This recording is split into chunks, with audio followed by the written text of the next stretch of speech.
Assalamualaikum warahmatullahi wabarakatuh. Selamat siang Sobat Polinela. Bersama saya Helida Tasa Utami, Aca, di Polinela Podcast.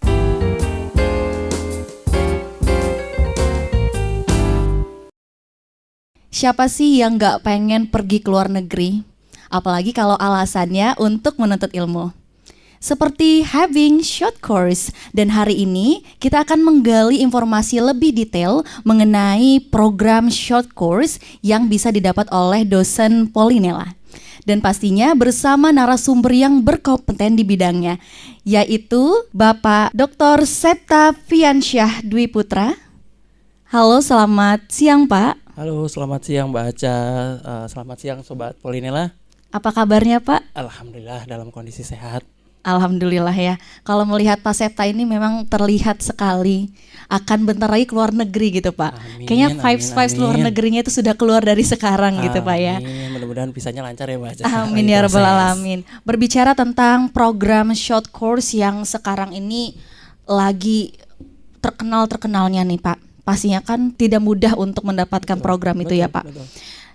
Saya ingin bertanya nih Pak, mengenai program tersebut. Program short course apa yang saat ini sedang Bapak ikuti dan juga dilakukannya di negara mana?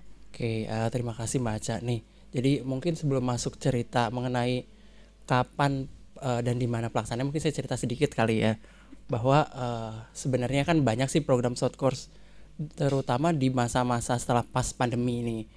Nah, sesuai dengan arahan Pak Presiden bahwa untuk menyiapkan kompetensi SDM di era industri 4.0 sama society 4.0, kita perlu peningkatan kapabilitas, terutama pada pendidikan vokasi. Nah, kita kan lagi bekerja di tingkat pendidikan vokasi ini. Nah, fokusnya pemerintah itu luar biasa sekali gitu ya.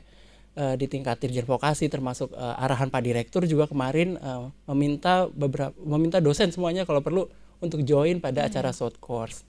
Nah, short course yang saya ikuti ini sebenarnya short course yang kedua nih. Nah, saya bisa cerita deh. Short course yang pertama itu waktu saya berangkat ke Europe di tahun 2019. Waktu itu saya dapat kesempatan, dapat funding dari ADB, Asian Development Bank, melalui project Polytechnic Education Development Project yang waktu itu diinisiasi oleh teman-teman yang luar biasa sekali, founder-foundernya PEDP, untuk berangkat ke Belanda. Nah, waktu itu lebih ke technical banget sih. Waktu itu saya discuss mengenai security ya, information security, cyber security topiknya. Nah, setelah pas pandemi, dapat lagi nih kesempatan nih, alhamdulillah nih. Di tahun ini, di akhir tahun ini, pemerintah melalui Dirjen Vokasi memberikan kesempatan bagi seluruh dosen vokasi, baik di PTN maupun PTS, untuk mengikuti program namanya KLSD. Nah, di KLSD itu ada kegiatan yang di dalam negeri maupun di luar negeri. Dan hampir semuanya dibiayai oleh pemerintah melalui lembaga namanya Endowment Fund, yaitu dana abadi yang dikeluarkan oleh Lembaga Pengelola Dana Pendidikan. Pasti deh kalau kita ingat LPDP itu ngomongin pendidikan beasiswa ya. Ternyata LPDP itu juga memberikan funding untuk non beasiswa degree seperti yang kita ikuti sekarang ini, namanya short course program. Kemudian untuk pertanyaan baca tadi, di mana nih? Alhamdulillah sekarang saya mendapatkan kesempatan. Ya mudah-mudahan lancar nih, karena sekarang lagi masih proses apply visa di US. Jadi yang saya ikuti sekarang program peningkatan kemampuan pedagogis, terutama pengajaran di bidang vokasi pada salah satu university di Amerika, yaitu Arizona State University. Kira-kira gitu tuh. Nanti jadi mudah-mudahan di akhir November ini kami berempat bisa berangkat tuh. Jadi selain saya ada beberapa rekan dosen lain yang ikut kegiatan ini. Ya, kalau melihat universitinya itu keren banget ya Pak ya. Pasti untuk melewati dan mendapatkan hal itu tidak mudah ya Pak. Betul. Jadi untuk prosesnya sendiri, untuk Bapak sampai ke tahap ini bagaimana Pak? Oke, betul. Jadi pada prinsipnya sama ya, kalau kita mau keluar negeri kita harus punya beberapa SIM dulu kali ya, kita sebutnya SIM deh. Jadi yang pertama, dosen itu biasanya untuk kegiatan luar negeri, dari beberapa pengalaman yang saya ikuti, yang pertama adalah kita punya stok TOEFL atau TOEIC. Jadi kita punya sertifikat TOEFL dan TOEIC yang masih berlaku at least 2 atau 3 tahun terakhir. Kalau itu udah punya, maka salah satu syarat yang pasti ditanyakan itu adalah kemampuan berbahasa Inggris. Tolong itu disiapkan. Kemudian beberapa hal non teknis seperti paspor, nah itu harus disiapkan dari jauh hari. Kemudian mungkin kalau aspeknya teknis, mungkin ya kita harus buat narasi, buat essay. Nah, hal-hal itu sih harus kita benar-benar siapin. Dan mungkin yang paling penting lagi adalah kita mampu agility kali ya, kita sebutnya agility di sosial media nih, rajin-rajin lihat, kemudian lihat beberapa informasi dari Dirjen Vokasi, dari Kementerian Pendidikan Kebudayaan, itu banyak banget program yang bisa kita ikutin. Baik, kalau tadi berbicara tentang media sosial ya Pak, untuk media sosialnya sendiri itu informasinya kita bisa dapatin di mana ya Pak? Oke, yang saya ingat itu salah satu yang cukup aktif sekali itu Ya. namanya dari Dirjen Vokasi. Coba nanti search di Instagram ya atau Facebook, itu ada Dirjen Vokasi. Nah, Dirjen Vokasi. Dirjen Vokasi itu rajin sekali memposting hal-hal yang mengajak kita sebagai dosen maupun mahasiswa untuk aktif mengikuti beberapa kegiatan program yang dicanangkan oleh pemerintah. Benar. Jadi kalau misalnya di sosial media sudah ada informasinya, pasti masuk juga ke Polinela ya Pak ya? Pasti secara resmi pasti ada kok, pasti Ya. ada. Tapi lebih oke kalau kita sudah mengetahui lebih awal ya Pak. Betul, Jadi lebih untuk cepat. prosesnya juga kita Betul bisa sekali. mempersiapkan lebih matang ya Pak ya? Betul sekali. Baik. Dan juga untuk waktu pelaksanaannya Pak Septa. Dan di bidang apa, di institusi mana untuk program yang Bapak akan jalani? Oke, jadi untuk mudah-mudahan lancar prosesnya. Jadi Amin. berangkatnya itu tanggal 24 November sampai dengan 17 Desember. Jadi kegiatannya itu hampir kurang lebih 3 minggu gitu ya. 3 minggu kami bertempat kegiatan pelaksanaannya di Arizona State University gitu ya, di kota Arizona ya. Sepertinya sudah tidak sabar ya Pak ya untuk menunggu tanggal 24 November itu. Mudah-mudahan ini Tapi sejauh ini bagaimana Pak? Untuk proses lancar semua? alhamdulillah semua lancar, keluar letter of acceptance, letter of guarantee itu masih udah keluar. Cuman kami sedang menunggu. Jadi semua partisipan kalau nggak salah se-Indonesia itu ada 36 dosen vokasi ya, 36 dosen vokasi yang join di program ini. Semuanya dari disiplin ilmu yang berbeda. Nih cukup menarik gitu. ya. Cukup menarik karena disiplin ilmunya berbeda gitu ya. Contoh deh kalau di Polinela kan ada 4 orang yang cukup besar nih, kontingen Polinela itu agak banyak nih, ada 4 orang gitu ya. Disiplin ilmunya agak beda-beda. Ada Pak Yusef, mungkin teman-teman juga udah tahu kali ya, Pak Yusef itu dari bidang pariwisata ya, perhotelan ya mungkin Iya, sekarang. perhotelan. Pak Ali juga dari perhotelan, kemudian ada Bu Dwi Eva, beliau dari teknologi pangan, dan kebetulan saya dari bidang informatika. Nah, begitu. Kami berempat ini beda disiplin ilmunya berbeda, belum nanti dengan 36 orang lainnya gitu ya. Tetapi pada prinsipnya yang kami pelajari itu sama. Jadi bagaimana memberikan mendeliver sebuah materi vokasi kepada para peserta didik kita di Polinela gitu ya. Kalau yang di bidang lain ya berarti untuk berbagai pendidikan vokasi di Indonesia. Iya, baik. Jadi sudah banyak juga ya Pak untuk dosen-dosennya. Dan saya juga dengar ada untuk kloter selanjutnya nih Pak, untuk yang keluar negeri juga.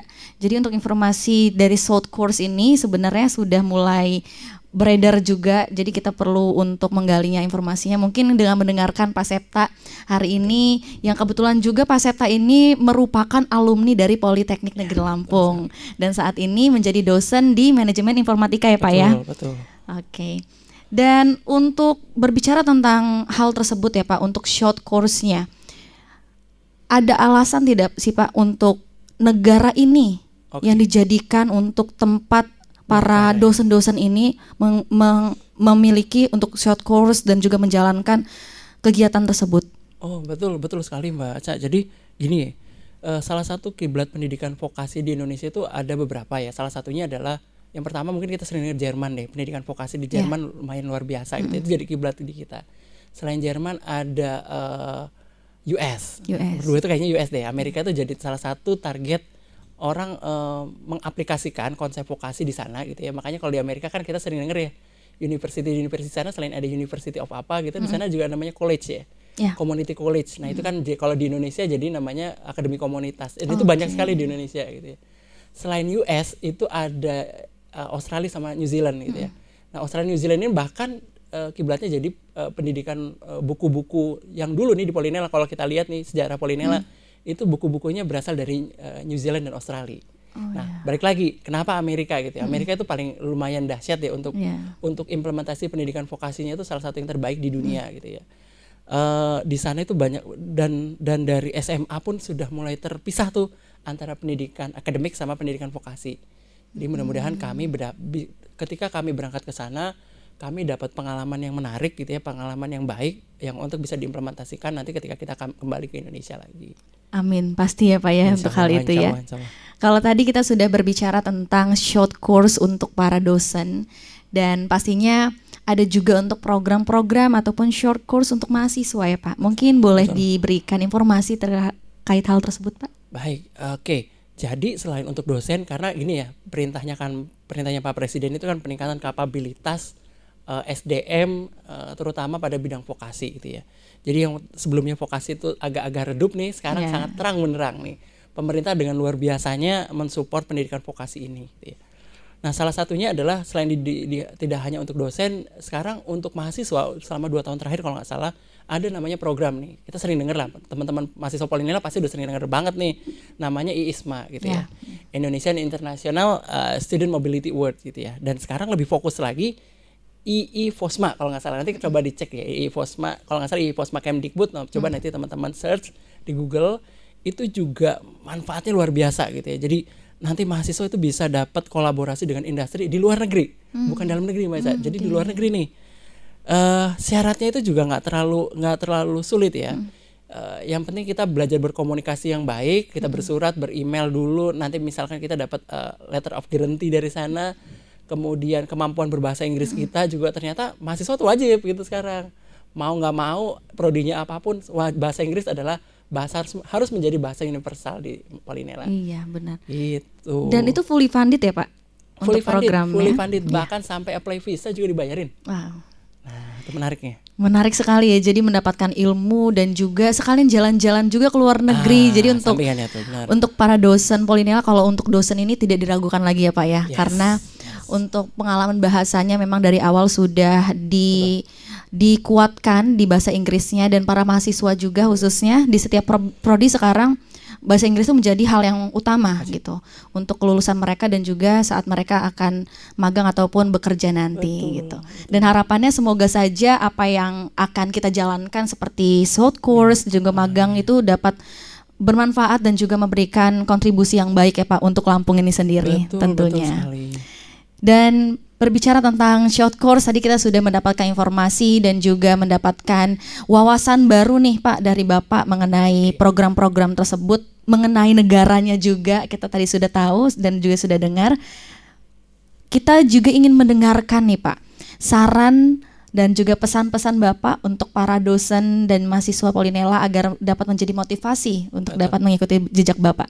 Baik, terima kasih Mbak Aca. Jadi mungkin kalau saran belum lah ya. Jadi saya bisa cerita mengenai pengalaman saya sendiri saja dulu gitu ya. Jadi mungkin beberapa masukan untuk terutama para dosen-dosen yang baru berkarir, karena kan kita akan lama nih sebagai dosen berkarir. Mungkin kita akan sampai akhir hayat kita adalah sebagai pengajar gitu ya.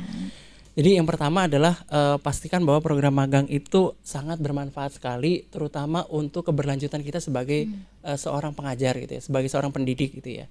Dengan magang tentunya kita selalu berpikir ini akan menjadi keberlanjutan karir kita gitu ya. Kita punya hal yang deep in touch ya, bahasa Indonesia, langsung mendalam lah, punya feel pengalaman kerja yang berharga gitu ya, ketika kita join dengan salah satu university yang terbaik di dunia gitu ya. Kemudian kita juga yang paling penting dengan join pada berbagai program yang dicanangkan oleh pemerintah atau program-program vokasi adalah kita punya hubungan dengan sesama kolega di luar. Nah, membangun jaringan, kolaborasi itu era yang sangat penting ya sekarang ya. Kalau kata beberapa para pejabat negara kita mah bilang hindari pertentangan, hindari konflik, lebih baik kita berkolaborasi gitu ya. Nah, kalau persyaratannya atau persiapannya kira-kira mungkin ini ya yang saya bilang tadi deh, kemampuan berbahasa Inggris saya itu tidak bagus-bagus amat gitu ya. Bahasa Inggris saya itu standar gitu ya. Saya baru bisa bahasa Inggris itu setelah saya join di S2 gitu. Itu pun dengan agak sulit gitu ya. Nah, tapi itu karena itu menjadi SIM gitu ya. Mau tidak mau kita harus punya gitu ya. Mau tidak mau kita harus miliki gitu. Jadi kalau memang ada kesempatan sekarang, tingkatkan kemampuan berbahasa dulu, itu modal utama deh. Selain modal teknis kita gitu ya. Tapi modal awal kita, pintu awal kita ya kemampuan berbahasa Inggris.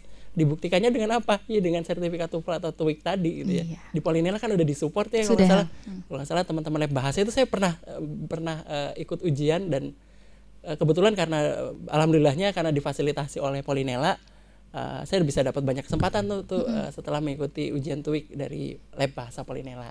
Jadi manfaatin deh. Itu dulu deh mungkin ya sarannya.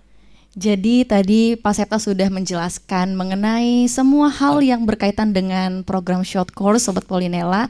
Dan kalau kita berbicara tentang Polinela sendiri, semuanya sudah difasilitasi. Jadi tergantung dari kitanya lagi nih. Kita mau stuck di sini aja atau kita mau maju ke depan. Dan pastinya jangan takut untuk mencoba. Karena pengalaman untuk bahasa Inggris sendiri, banyak orang takut salah, Pak. Betul. Jadi kayak takut salah ngomong, salah grammar ya. Sebenarnya malah kalau kitanya nggak takut salah, kita bakal tahu nih kira-kira mana yang perlu kita perbaiki. Dan juga kan ini program short course ini kita akan mendapatkan ilmu ya, Pak. Betul. Dan ilmu itu pastinya akan bermanfaat dan juga menjadi investasi kita sampai kita tua nanti, sampai kita nanti di akhirat ya untuk hal tersebut. Jadi untuk Sobat Polinela, kita terus untuk cari ilmunya, kita bisa ikuti jejaknya Pak Septa. Dan mungkin kalau untuk bertanya-tanya mengenai hal ini boleh juga ya Pak ya, langsung ke Pak Septa ya. Boleh ya. Baik, begitulah Sobat Polinela untuk bincang-bincang manis kita hari ini bersama narasumber kita yang sangat luar biasa, yang dari Polinela, dosen Polinela, alumni Polinela, keren sekali. Dan untuk Sobat Polinela, terima kasih untuk hari ini. Pak Septa terima kasih banyak, semoga nanti programnya lancar ya Pak, dan juga dapat memberikan manfaat untuk kita semua. Amin.